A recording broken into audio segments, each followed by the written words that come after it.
Volvo से अग्रवाल जी MD, कितना सुन के अच्छा लगता है कि पूरे दुनिया में कहीं भी कोई वॉल्वो ट्रक जाएगा तो इंजन की दिल की धड़कन अपने देश से धड़कती दिखाई देगी और मध्य प्रदेश का हिस्सा और बड़ा होगा। इस अवसर पर माननीय अश्विनी जी, राजकुमार जी, गणेश जी, जयदीप जी, अजीत कुमार जी, अनुराग श्रीवास्तव जी, संजय द्विवेदी जी, सुधीर अग्रवाल जी, आर के चौधरी जी, श्रेय चौधरी जी, मितेश लोहिया जी, लोहिया ग्रुप बैद्यनाथ ग्रुप के सम्मानीय प्रणव शर्मा जी, मैं ये नाम तो बोल ही नहीं रहा हूँ, और मैं सोच रहा हूँ कि अरोरा जी दावत ग्रुप से एक से बढ़कर एक सारे के सारे स्वनाम धन्य अपने अपने क्षेत्र की, और वो सारे नाम जो सामने हैं जो भविष्य की संभावना तलाशने आए, मैं आप सबको प्रणाम करता हूं, आपको बधाई भी देता हूं। आज जिस जगह बैठ करके हमने अपने इस रीजनल कॉन्क्लेव की शुरुआत की है, एक पहले कर चुके हैं, दूसरी आज है, और बाबा महाकाल की नगरी की बात चली है, चेतन जी ने बात भी कही है। महाकाल का अर्थ बाबा महादेव नहीं है, महादेव तो प्रतीक मान है, सही अर्थ में तो काल की नगरी है, और काल की नगरी में महाकाल समाये हुए हैं,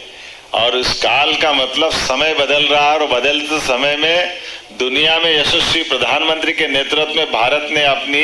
एक नई ऊंचाई की तरफ कदम बढ़ाए। जोरदार अभिनंदन करें यशस्वी प्रधानमंत्री के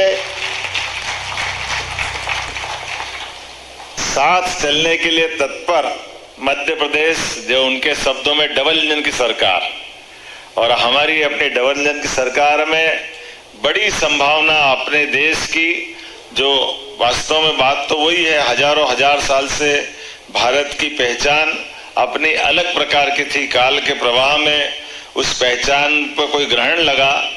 कोई बात नहीं, सुन के कितना अच्छा लगता है। जो 250 साल तक हमको लूट के ले गए, लेकिन 70-75 साल में हमने उनसे आगे बढ़कर के पुनः मुकाम हासिल किया, 5वीं अर्थव्यवस्था बनकर के। ये यहाँ का पुरुषार्थ, पराक्रम, हमारा पौरुष, हमारा अंदर का कॉन्फिडेंस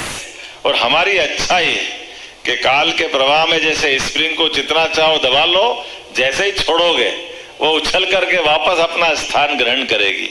कितना अच्छा लगता है। अभी यहाँ हमारे बीच एमओयू हुए, तो अभी तक तो हमारे यहाँ गन बनती थी, क्या बनती थी, तोप बनती थी, अब टैंक बनने का एमओयू हुआ। जोरदार अभिनंदन करें हमारे अपने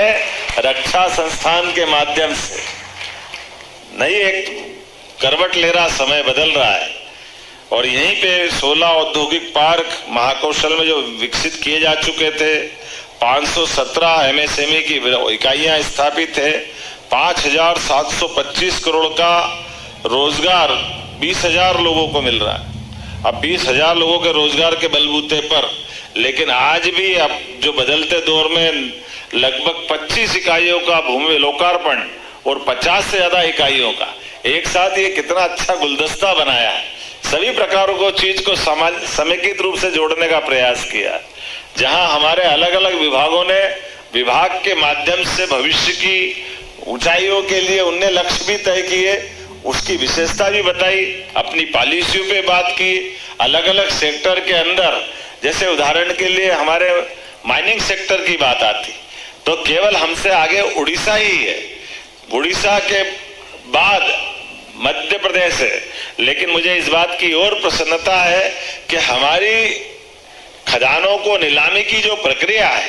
वो नीलामी की प्रक्रिया में पूरे देश में नंबर 1 का स्थान अगर किसी ने हासिल किया है तो ये हमारे अपने मध्य प्रदेश ने किया, जिसमें भारत सरकार ने हमको पुरस्कृत भी किया।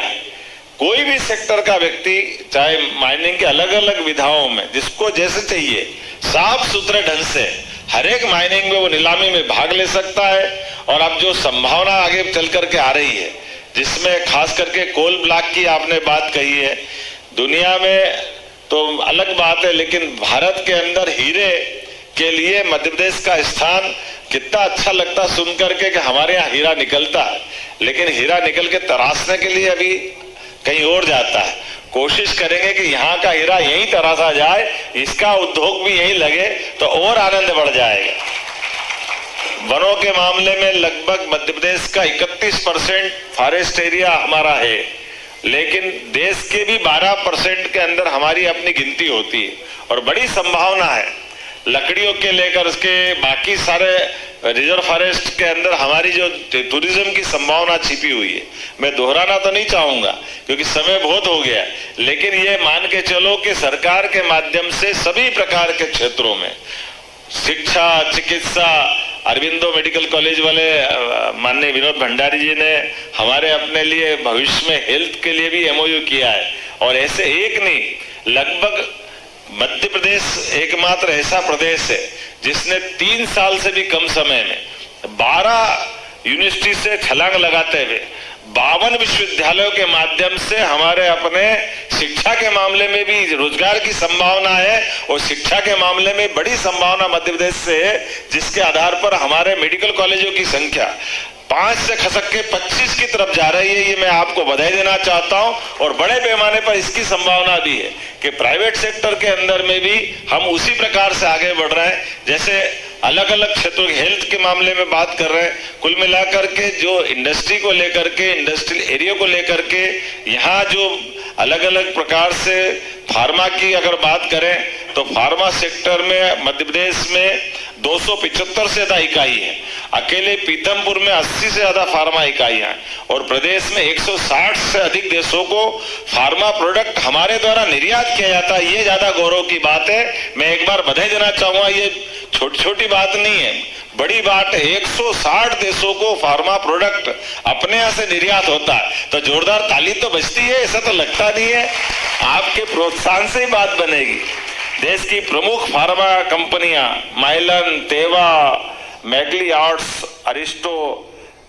एल्केम, अजंता, ग्लेनमार्क, पीरामाल, सिप्ला, कर्नाटका एंटीबायोटिक्स, कौन कौन सी इंडस्ट्री की बात करें, सारी की सारी देश की है। और देश की क्या दुनिया के अंदर जिनकी बड़ी बड़ी पहचान है वो हमारे प्रदेश के साथ कदम से कदम मिला के चलना चाहती है। स्पेसिफिक खासकर के हमारे फूड प्रोसेसिंग में निवेश करने वाली इकाइयों को तो हमारी सरकार के द्वारा 150% प्रोत्साहन देने के लिए हम तत्पर है। कितना संभावना का क्षेत्र है, किस क्षेत्र में आप कल्पना करें। खास करके 2 हमारे मेगा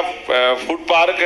जो जिस प्रकार से आ रहे हैं, 8 पहले से हमारे विकसित किए गए हैं राज्य में। Parle, ITC, Rich Foods, Hershey,